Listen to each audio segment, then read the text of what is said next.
Yo-yo TV ప్రేక్షకులకు శుభోదయం. పసిడి ప్రియులకు సడన్ షాక్ తగిలింది. వారం రోజుల నుంచి వరుసగా పడిపోయిన బంగారం ధర, వెండి ధరలు ఈ రోజు ఒక్కసారిగా పెరిగాయి. ఇరాన్, ఇజ్రాయెల్, అమెరికా యుద్ధం ముగింపు దశకు చేరుకుందన్న అంచనాలు, ప్రెసిడెంట్ ట్రంప్ విరామం ప్రకటనతో చమురు ధర భారీగానే దిగొచ్చింది. బ్యారెల్ ముడి చమురు $100 లోపునకు దిగొచ్చింది. ఈ క్రమంలో బంగారం ధరలకు ఒక్కసారిగా రెక్కలొచ్చాయి. దేశీయ మార్కెట్లో మార్చి 26 తేదీన 22, 24 క్యారెట్ల బంగారం రేటు ఎంతకు పలుకుతుందో ఈ కథనం ద్వారా తెలుసుకుందాం.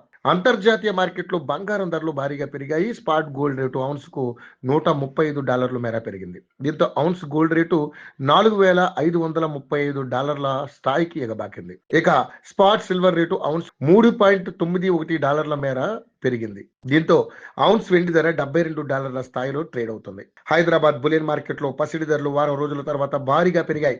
ఈ రోజు 24 క్యారెట్ల మేలిమి బంగారం రేటు తులానికి 3,760 మేర పెరిగింది. దీంతో 10 గ్రాముల స్వచ్ఛమైన బంగారం రేటు $146,670 వద్దకు ఎగబాకి. అలాగే 22 క్యారెట్ల నగల తయారీ బంగారం ధర ఈ రోజు 10 గ్రాములకు గాను $3,450 మేర పెరిగింది. దీంతో తులం బంగారం ధర 134,450 వద్దకు ఎగబాకింది. బంగారంతో పాటు వెండి రేటు సైతం భారీగా పెరిగింది. 2 రోజుల వ్యవధిలోనే 30,000 ఎగబాకింది. ఇవాళ ఒక్క రోజులోనే 10,000 పెరగడంతో వెండి రేటు హైదరాబాద్ మార్కెట్ లో 2,60,000 స్థాయికి చేరుకుంది.